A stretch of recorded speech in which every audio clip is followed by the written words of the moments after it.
bit of an overview. I'm going to give you what I deem to be the 7 steps to efficient rowing.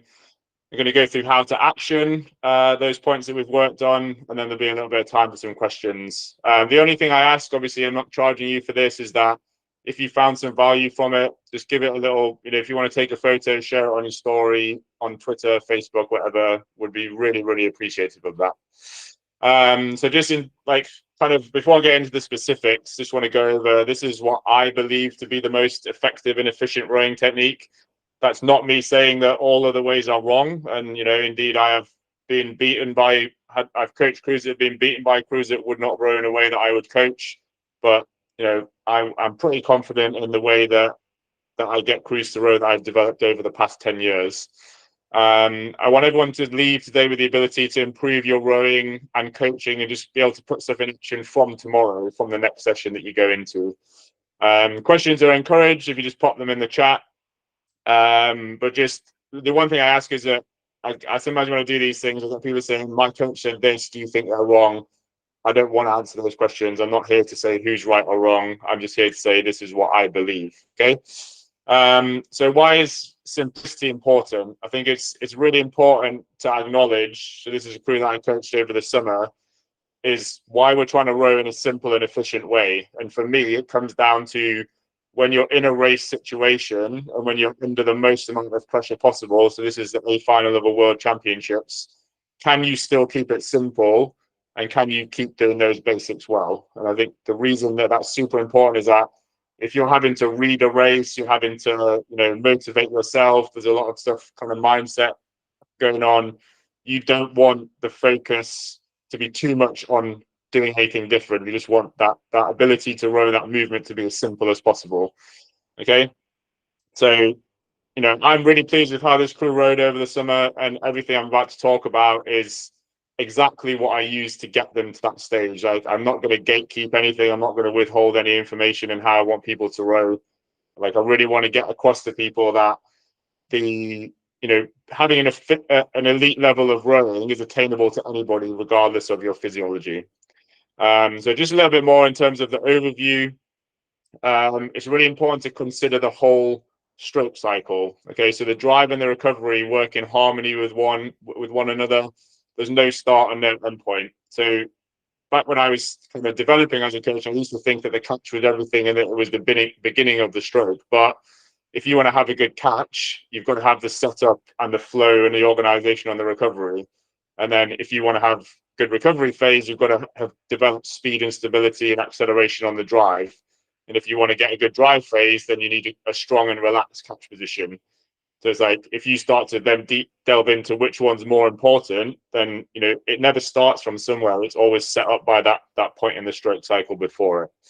And then the other thing, which I can't emphasize enough, is that being able to get into positions. So in terms of body awareness, coordination, mobility, and flexibility is everything. If you can't get into those positions when the boat is moving, so if you look at this photo of Kim Brennan here, if I asked an athlete to slide forward to a catch position, I would want them to be able to do this, okay, to be able to have shoulders in front of the hips, be hinging from there, kind of nice and flat through the lower back, and shins coming up to vertical. If you can't do that when the boat's not moving, you're going to find it really hard to do it consistently, particularly when you go up to race pace.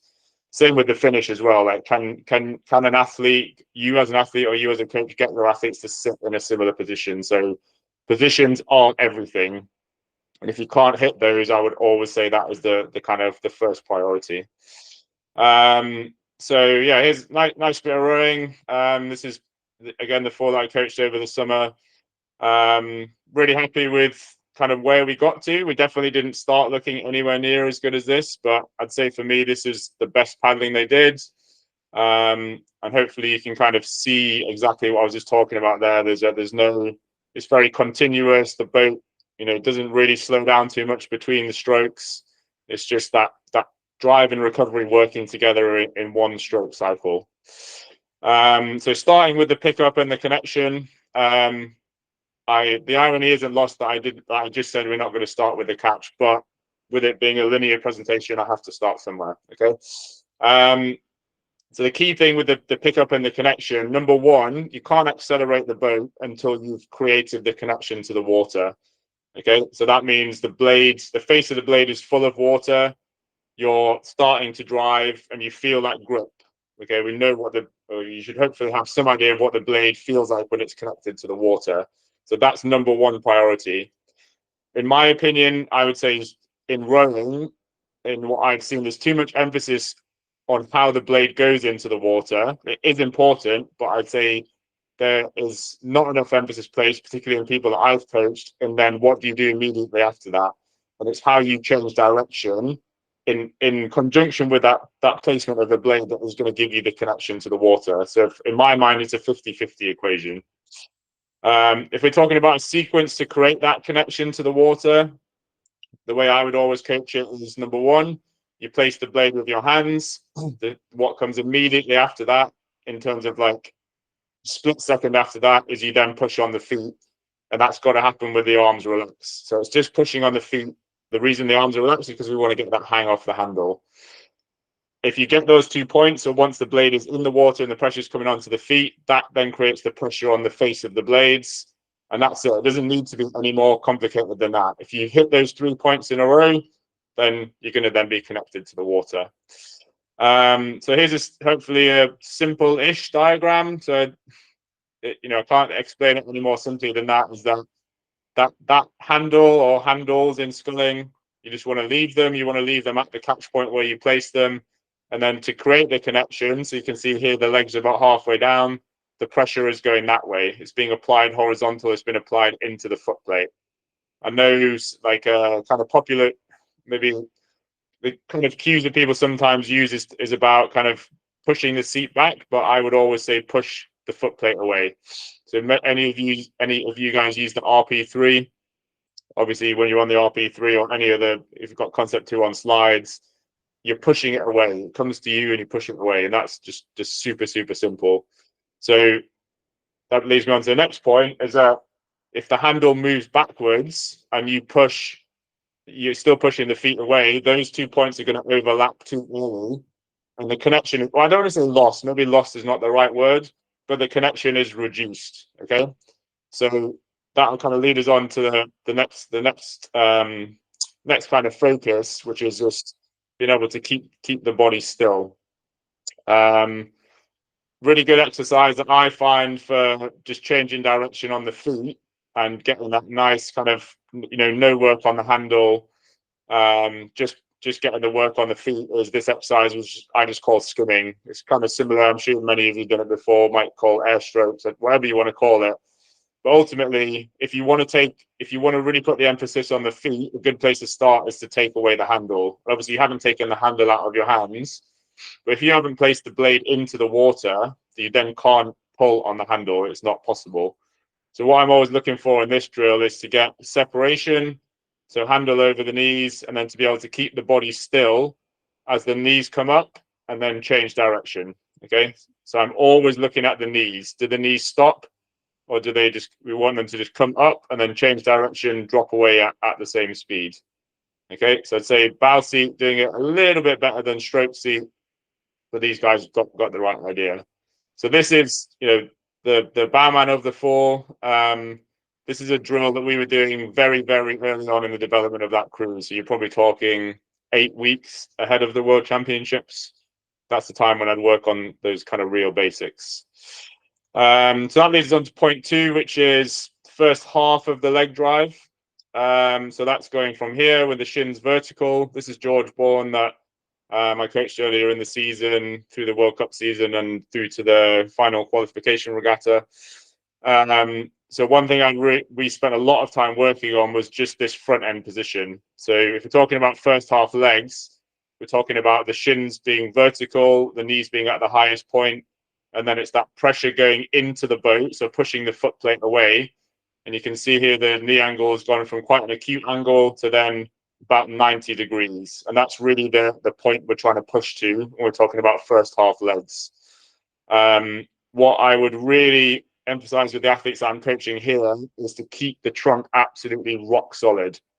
So as you're creating that connection to the water and you're starting to drive the boat, We don't want to lose any of that energy from either having the body open, the trunk open too early, or to go into a rounded position. Okay, so whatever position your trunk is in when you connect, we really want to emphasize that it stays in that same position until the legs are halfway down. And then just kind of give a bit more explanation around that. Once the connection has been created, the legs begin the acceleration. So this is just tying into the point number one about creating the connection. One of the things that we measure in rowing with telemetry is the rate of force production. It's just a fancy word for this, fancy phrase for just saying drive your legs. Okay, you can't, once you've created that connection, you've got to, as I said there, you've got to use it. If you're soft or hesitant, then you're not going to get the acceleration that you could get by the end of the stroke. The reason that we want to start that acceleration early is that the earlier you connect and begin to accelerate, that the higher that acceleration is going to build by the time you take the blades out. So that's a really, really important point to get right. Because if you don't get that right, you're just going to get halfway through the drive and subconsciously realize you're not really accelerating enough, and then it's just going to die off into the finish. Okay, I'm just going to close this quickly to see if we've got any questions so far. A few more people coming in. Look in the chat. All right, no questions so far. We'll crack on. Cool. So the next part of that is the transition. So that's basically just starting to use your hips. So that transition point, or what I deem to be called the transition point, is going from that. I posted the wrong picture here. So this should be where the legs are at 90 degrees. So once that knee angle passes 90 degrees, that's when we then want to start to open out the trunk against the end of the leg drive. So you should see here that once the knees drop past 90 degrees, the torso, the trunk then goes kind of vertical and then starts to open out. But the key thing here is that you keep handles and you're thinking about legs and hips together, not legs then hips. Okay, so if your legs go down without the hips starting to open, you're going to get a big disconnection between leg drive and that transition into the hips. So getting that feeling of legs and hips working together, I guess quite similar to a triple extension that we would do when jumping, or if you watch Olympic weightlifting, talking about a snatch and a clean and jerk, it's that real big increase in the force. For most human beings, that triple extension of hips, knees, and ankles is how you can generate the most force possible. So more force is going to equal more acceleration, assuming you stay connected. And then the final point there, which is a nice cue that I use quite often, is you want to think about opening the hips against the stretcher, so against the feet. That pressure on the feet that you created at the front, that's what you're opening the hips against. You don't want to think about opening the hips against the handles. You see a lot of people will try and open their hips and then try and move the handles, pull the handles at the same time. So that's a very similar problem to what I demonstrated at the start, is that if you're moving the handles at the same time as trying to drop legs, those two things are just overlapping. And the way I would coach through to the finish, if you get those handles coming through too early, then you're going to lose a lot of power, and that kind of force into the finish is just going to really die off. So unfortunately, I didn't have a drill of my own, video of my own crew doing this drill, but just nice simple exercise for working on the hips is just to do some straight arm rowing. So this is the Swiss lightweight four that won the Olympics in Rio. Really, really technical crew. I think if you particularly look at the strongman Mario Gia, he's a really nice example of what we're talking about, particularly leaving that body still until the knee angles through 90 degrees. But one thing I think these guys do really well, I'm just going to replay that, is if you look at how the boat responds to that hip drive. So you can see that the hips open out together, and then what you can see there is the boat kind of really surges. You can see that increase in acceleration, and that all the way through the drive, we're trying to get the response from the boat. Like, we don't want to ever move in a way that doesn't get something out of the boat, and we always want to be trying to add to it as much as possible. I think this is a really, really nice example of that. If you look up Ron Bat on YouTube, you'll find this video. They actually do the full run through front end sequencing and a couple of other drills as well. So definitely recommend that video. And then just a couple of other things to add about like what that looks like biomechanically. You want to think about the hips being at full force, so just getting to the peak of that power curve when the blade is at 90 degrees to the boat. So when the blade's at 90 degrees, that's the one time in the drive where you're propelling the boat 100% forward. And by that I mean when you're out of the catch, there's some forces, kind of pinching forces that are pushing into the boat. Vice versa at the finish. So when the blade angle, the oar angle is at 90 degrees to the boat, that's when we want to be getting the full force from those hips. You want to think about, again, a cue that I often use is just really get the athletes to think about your hips are moving the boat, they're not moving the blade through the water. And you want to be at that point in the stroke, that's when you're most connected. So I've seen a lot of athletes that I've coached, particularly when you're doing that drill, it'll really highlight that, is that point where the hips are opening out, the blade's already starting to kind of lose connection and slip out of the water. And that's just,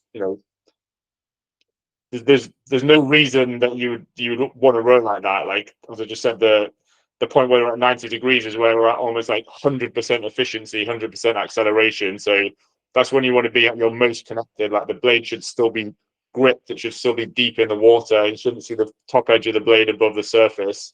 And if we can get that, then that's really going to hold that connection through into the second half. That leads us on to nicely to the last bit. So this is the finish. For me, when I'm talking about the finish in this context, I'm just talking about what happens once the hips are open. I'm going to kind of move on to the release and how we move off the bat there. So if you're talking about maintaining the force on the foot structure, so that that's a common theme to that drive phase is connect on the feet. You opening the hips against the feet, and even when you feel like the hips are already open, the arms are coming through, the legs and the hips have not finished their job. Okay, we don't go legs and hips and then let all the tension come out the legs and hips to finish the stroke. We've got to keep driving, keep trying to push the boat away, even when the legs are already flat. Like there's still work the legs can do. It's not necessarily by moving the boat. The job from the legs then translates more to maintaining that tension through the body. Okay, so if you look at this picture, you can see the blades are still connected to the water. It's still like a little bit of a bend on here, but what I'm really looking at here is with George's legs, that legs are locked out straight. You can see that there's kind of good connection here, good tension through the lats. You can see the arms are definitely connected against something. They're not just kind of falling into the body. But really, the main thing I'm looking at is there's tension all the way through the body. So if we talk about that kinetic chain between the foot plate and the handle, it goes all the way through the body, up through the shoulders, out through the arms.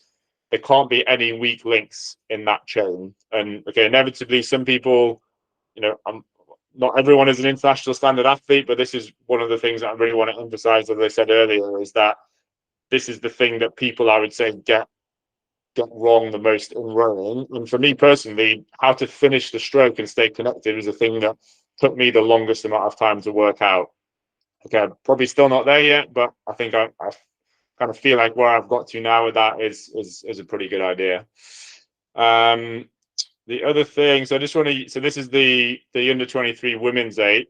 I really like this example of, if you look at how the handles move into and out of the body, there's absolutely no work in that upper body whatsoever. You can see the legs are driving down. You can see those hips are working, but there's no like real force of trying to pull the handle through to the body. It's just finishing in that good position and keep the boat driving on, and then we're just releasing the blades and then just let that boat keep accelerating. So yeah, the really key thing is with that tension, it means the seat stays still at the finish. If the seat stays still, then you're obviously sat on top of the seat. For the seat to be still, you have to be still through the body. And if you're still, that handle can move really freely in front.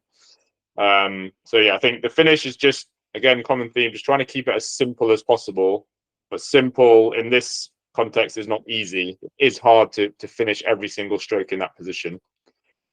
Just a little touch on mistakes at the finish. So most of what I see or what I've experienced and dealt with in my career is working too hard, kind of what I just tried to illustrate there with the video of that.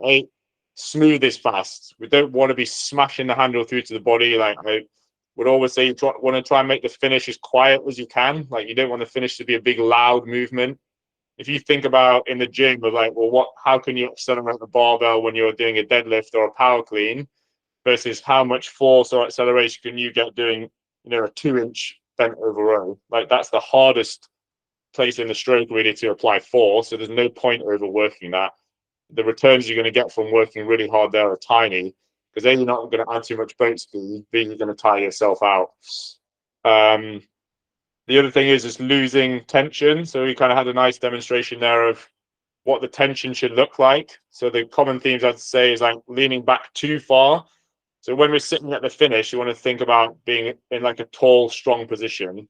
And if we're in a tall, strong position, we're held up by a little bit more by the posterior chain. So hamstrings, glutes, lower back. As soon as we lean too far back on the seat, we're not really using those muscles anymore. We're just using our hip flexors and abs to hold us up.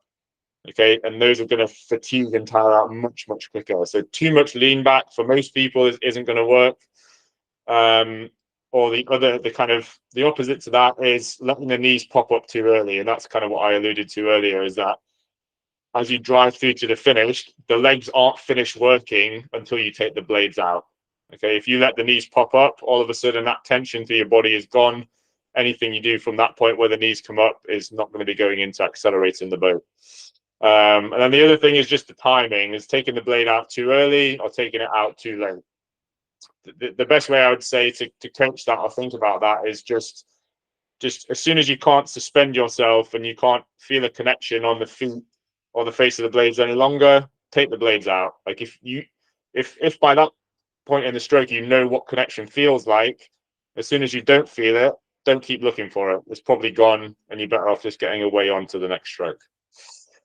So here, yeah, just another good example, as I was saying there, kind of looking for that smooth, fast kind of rhythm. I thought this is another thing these guys did really well, not overworking the finish, just body still, hands just flowing quite nicely in front of the body. And again, this is going into the last 500 of a world championship final. So if you're talking about simplicity in a high pressure situation, for me, that's a great example. So that leads us on to point number 5. What I deem, okay, we don't have to, like, some of what I've called this is just kind of my opinions. I know there'll be differing kind of terms, languages for this, but I say the next thing for me is the release into the hands away. Again, just nice and simple. You just want to maintain a consistent handle speed from the end of the drive into the start of the recovery. So there's that age-old argument on rowing of just should you pause, should you throw the hands away? Just stay calm, just keep the hands moving. Like if like boats like, consistency. If you think of how a yacht moves through the water, or any boat that's not rowing, basically, like rowing is an incredibly inefficient way to move a vessel through the water. Like boats don't respond well to sudden movements. Again, this is my opinion, but if you slow something right down to then speed it up again, or you speed something up to slow it down again, okay, I'll get there's a lot of forces at play, and we can measure that with acceleration traits, etc., etc. I'd say just a nice, easy way to think about it for most people: just move at consistent handle speed. Keep the body still. So we had a nice illustration there of that body staying still as the handle was moving. Just keep it still as it moves out. You want to get it out in front of you, and you want it to be leading the recovery. And then the other thing, kind of what I touched on there, is don't let the handle get ahead of the boat speed. So good cue for that is to watch your puddle. Okay, so if you watch so I'm kind of trying to slow this down a little bit. If you watch how the puddles move away from the boat, again, that's how it looks to you when you're in the boat, but it's really is your boat is moving away from the puddle, right? So if you want a good indication of your boat speed, just watch the puddle. So I remember, I had a coach say this to me when I was rowing at UL, and he was saying, just talked about push your hands towards the puddle. Okay, and if you want just a nice, easy reference while you're out sculling alone, or you're out on your pair double, whatever, you don't have a coach Cox with you, that's a really nice, easy cue for you to think about. And if you feel like that finish is starting to get a little bit messy, then just check in, just watch that puddle. How quickly does your boat move away from it? And if you can try and time yourself to that, you'd probably be, a long way towards getting the right kind of rhythm. So that leads on to the next part, the rockover into the soft knee break. Just to kind of put a caveat on this, that what we're talking about, I've broken it down into sections, but really the most important thing when we're talking about finishing one stroke and moving on to the next is that we just do it as one continuous movement. So how I would coach it is get the handles leading the recovery into, and it would also dictate the speed of the rockover. So again, we don't want to change speed. We don't want to like throw the hands away and then go into a slow rockover or vice versa. I'd say just keep moving at one speed. So if your hands move away at this speed, you just follow them forward. You just rock over in time with the handle. Stay tall and pivot from the hips. And most of what I've shown you is kind of that's what the crews have been doing. Goes back to what I said at the start of the mobility and the awareness and coordination to be able to hit those positions is really, really important. So you want to stay tall and you want to pivot from the hips. We don't want to go from the lower back. So if this is your hip angle, you want to be able to rock over like this, not like this. Okay. When you're about 75% rocked over, so 3/4 of the way through, that's when you want to start to break the knees. And that, like, I would always coach that knee break to be as soft as possible. I would never coach like any tension at that point. You don't want to feel any tension, a big stretch through the hamstrings. I think I've said that on this next, but yeah, that's going to kill the momentum of the boat. And I think an important thing to think about that I end up emphasizing with a lot of crews, even at a higher level, is that as you break the knees, you're not starting to pull yourself forward in the boat. That's the start of the boat moving underneath you. So how I like to imagine it is that the seat is going to stay still and that the rails that the seat is on are going to move backwards underneath the seat. And again, at that point, smooth is fast. The smoother you can be, the more you're going to let that boat continue to run. If you measure the acceleration trace on a boat, the best crews will actually, once they take the blades out, the boat will continue to accelerate out to about quarter slide at paddling speeds. At racing speeds, it's more like 3/4 slide. So you've got to think of it in that way, is that you're not trying to maintain the speed you've created on the drive. You're actually able to add to it and be able to keep that boat increasing in speed as you move out to quarter slide. So yeah, just nice view of that. So kind of what we'd said here, mentioned up to this point. You want to keep the seat still at the finish. You want to get that handle leading the recovery. You can kind of see us putting the caption here. It's just a nice, easy reference. Is once the handle has gone over the knees, then that's when the knees start to come up. And if you look at, I know it's probably a little bit too close on the drone, but if you look at how the boat accelerates off the finish, so once they let it go, it keeps increasing in speed as they move out to quarter slide. And if you can get that, talk about efficiency in rowing, that's the one part of the stroke where you will get more speed. People talk about free speed all the time. That's like the ultimate free speed. You're going to get more out of the boat, and it's no extra physical effort. If anything, it was less physical effort for you to just relax and move in the right sequence out to quarter slide. And then the final part, kind of just tried to encapsulate this into one bit, was to just think about the boat is then running, and then your job then is to land on the footplate in the right way, ready for the next stroke. Okay, so nice way to think about it. Got this, can't really claim this is this is more of a quote from Robin Williams. So when we're reading something he put out, saying the first half of the recovery is to move yourself, and then the second half of the recovery is to move the boat. Okay, and if you can get it right, that organize that sequence of release, hands away, walk over, knee break. If you get that completed by quarter slide, then that second part is easy. You can just sit there, just enjoy that feeling of the boat running underneath you. So it's just trying to set, again, it's just having that skill, isn't it, to separate it into two parts, but make sure it's still one continuous movement. And again, it's, as I said earlier, it's always about thinking about what response can you get from the boat to that movement. The other thing is being horizontal. Again, boat's going to respond to you. If you kind of come up and then down into the front, so if you get too tall off the finish and then come crashing down into the front, stern's going to pitch into the water. And then kind of big thing that I've learned recently is just about actually how you apply the pressure on the foot structure just before you pick the boat up affects the efficiency of the run.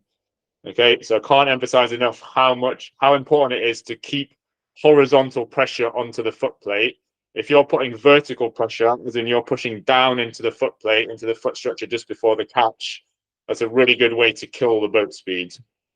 Okay, so I found this video which I thought was quite a nice example. So if you're looking for a nice easy cue, I think just doing these continuous broad jumps, if you look at what's happening here, so landing on the feet, controlling, compressing a bit more, jumping, land, compress, reload, jump. If you rotate that 90 degrees, and obviously the body angles are slightly different, if you rotate that 90 degrees, very similar to how we move into the front. So we go straight into this video. So this was actually from a session where we were thinking the main focus of the session was to just stay horizontal into the front. And if we look at how the boat's running, okay, we've got like a slight dip, and then maybe the catch timing isn't perfect, but really the focus was on just how the pressure is staying on the feet and trying to do as little as possible to upset the boat. So it is really still that same movement that we just looked at with the jump there. And then just kind of one more comment. I think it's not particularly about the what we just talked about, but I think really key thing for if you're talking about the stroke cycle is length. If you talk about rowing long, length is created on the recovery. So if we're measuring catch angles and we want a sculler to hit 70 degrees, which is about here, that length is created on the way forward. It's not like you can only have a long drive if you've had a long recovery, and those two things go hand in hand. And if one starts to shorten, you might start saying, "Oh, we're rowing a bit shorter, we're getting a little bit tired." I would bet 9 times out of 10 that you're losing the length on the recovery first because the boat's not running as efficiently as it can.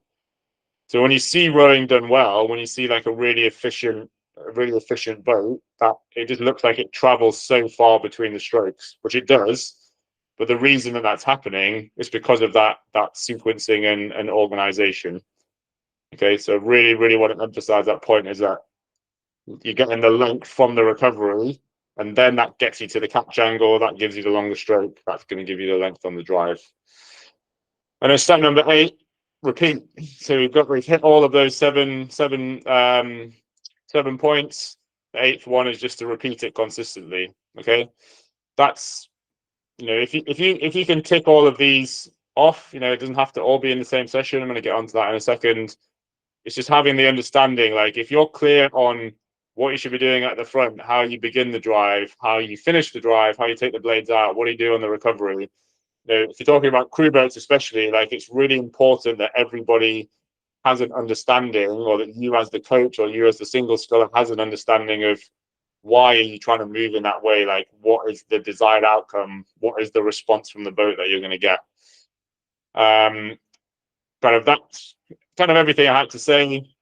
Again, like for all of those points, you can go into it in much more detail. Happy to do that in future webinars, but I think for me, that's like the really, really key points. And even at some of those crews that I showed you, like senior level scullers, under 23 crews, like I'm not starting with something that's like super complicated and advanced. It's always the basics. It's always those exact same focuses and some of those drills that I just showed you. Okay, so if you're talking about how do you want to put those points into action, the main advice I could give you going away from this with the information that you've seen is to then look at it kind of logically. Like if you have if you're going out on a single, or you have a crew that you coach or a group, I want you to go through each of those points and I want you to rank yourself or the crew out of 10. Okay, whatever the lowest number is, start with that. And then you just got to set yourself a time frame. Like one thing I quite often do with new crews is say, we're going to have an 8-day period, and the first 2 days we're going to focus on one thing, the next 2 days we're going to focus on another thing, etc., etc. And always just trying to emphasize that, like, if we're focusing on the connection, I don't want to hear anything about how the boat's balanced. I don't want to hear anything about how it feels at the finish. I just want 100% focus and trying to improve that one part of the stroke. And you've got to set a time frame for that. Because if you just say, right, now you've got this information, we'll just think about that. I think it really helps to say, right, for this next week, we're going to focus on the transition on the hips. And when we started, we said it was a 4 out of 10. We're going to go out, we're going to watch this video, we're going to do the drill, we're going to film ourselves, we're going to get feedback, or even if you can't film yourself, just rate it within the boat. At the end of your set time frame, reassess, reflect on what you've done. If you can improve that by 10%, 20%, like a couple of points out of 10, then absolutely celebrate that, but move on to the next thing. Okay. The next thing is really just like changes take time. It's like none of this is ever going to happen overnight, but if you have the right strategy and structure in place, you can see improvements probably much quicker than you would do if you didn't have that intent. And again, just to really re-emphasize that point, you can have elite level technique. Okay, granted, most of the people I showed you guys are 6'5" and can pull sub-6 on the ergo. Not everybody is going to be able to do that. You're talking about the top 0.1%, but you can have elite level technique and understanding, be able to get the most out of yourself. Like I see it all the time, like when I've been out coaching on the Tideway, whatever, on rivers around Berkshire, see someone go past and be like, wow, they've really got the right idea. And you start to notice those people and think, wow, look, they're doing pretty well in those races. And okay, the physiology and the power up is super, super important. It is equally as important as the ability.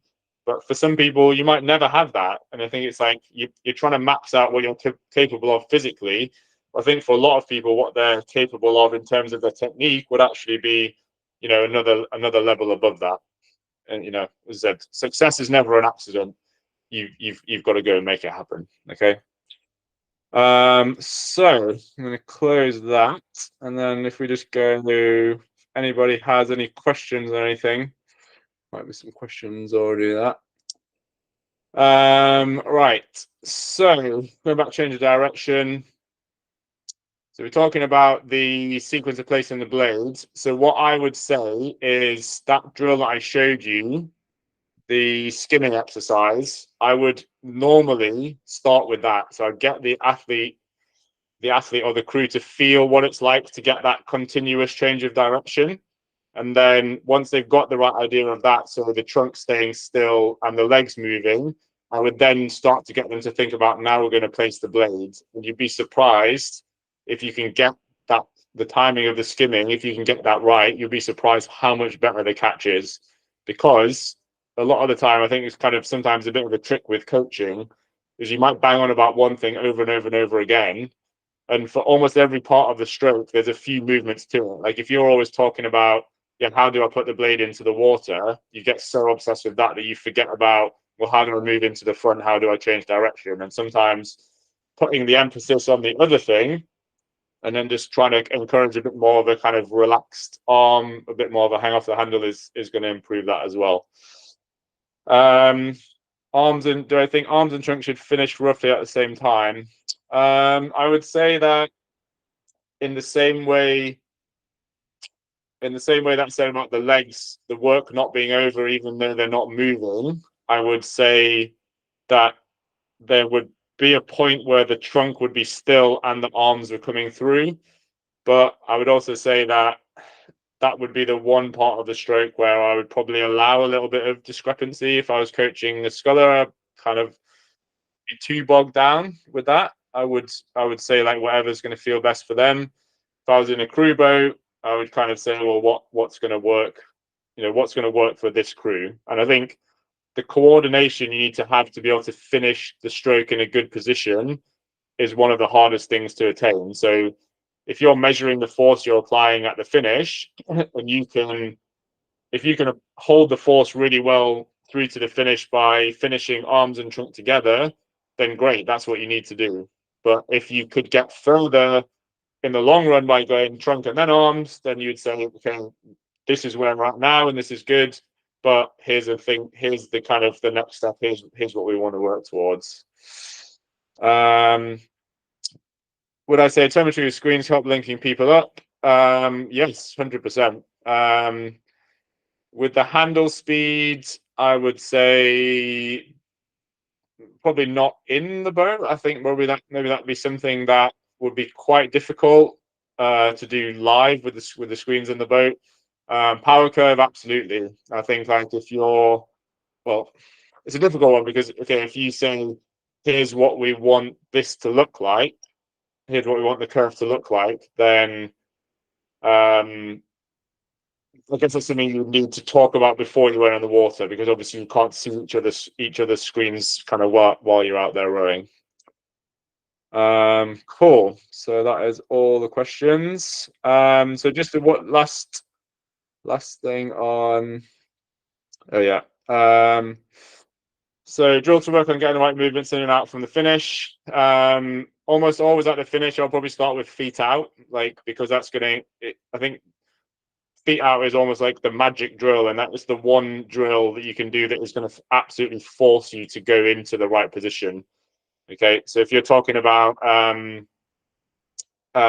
get maybe digging a little deep, I would say, well, assess your position first. The other thing I would work, if anything to do with blade depth, is do some varied blade depth. So what I do with crew sometimes is say, okay, we're going to do 10 strokes where we're only going to bury half the blade into the water, and I want you to keep the blade hot, like halfway shallow all the way through the drive from catch to finish.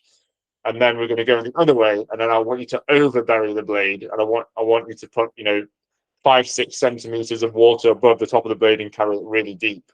And then you kind of go back to, well, what feels good in between those, or what feels right. If you're talking about digging a little deep, I would also have a look at the rigging. Don't know what boat you're kind of referring to, but quite often if you're digging at the finish, you can get put a little bit of lateral pitch on the gate, so the blade will be a little bit shallower. You can also change your stern pitch as well to just kind of change that blade depth. Drill for rows, putting too much tension on the shoulders. Skimming that I showed you earlier is really good for that. If you're in a crew boat, I'd also try, if particularly in sculling, you can just do like one finger on the blade, so just rowing with a one finger grip. You could do some flat hands paddling where you just keep the fingers extended and just keep the thumbs on. Just really vary the grip. Like, okay, it's very rare that you will see someone being too tense in the shoulders without being too tense with their grip. And I think grip is something that's really quite overlooked sometimes in rowing. So I think just varying varying how tightly you're holding the handle. And it's kind of common theme with these exercises is that if you have something is a problem, then just try and vary it. Like, what does it feel like to do it too much? What does it feel like to do it not enough? What does it feel like to do it too hard, too light, etc.? And I think if you start playing around with those, you kind of almost quite naturally settle on a middle ground. You might do something and oh wow, that was a bit of a light bulb moment. There's something that I learned that I never felt before, and actually, I've definitely done that with coaching. Is like you just try a drill and the athletes are like, why the hell are we doing this? This makes no sense. But actually it's like, well, what's the outcome you're trying to gain from it? There's a million different ways to get different outcomes in terms of drills. Okay, I think that's all. Oh, sorry, about the ideal settings for RP3. To be honest, I haven't played around too much with the settings on RP3. For quite often with athletes, I'm actually going to do an Instagram post about this tomorrow or the next day. I think sometimes it's good on the RP3 to just have the force curve. Like I've had athletes before when all they've had is force curve and heart rate. So all they're really thinking about is how you apply the power, and then okay, are you keeping a consistent heart rate, and then you can have a look at the output afterwards. Talking to less experienced athletes about thoughtful training, I'd say just like keep it simple. Like for me, that I wouldn't treat less experienced athletes different to experienced athletes. I think again, if you look at my Instagram, I did a post about this the other day about just like having a clear goal for the session. I think one thing I've changed a lot recently is saying more on land before we go out and making sure that they have a clear understanding of what we're doing.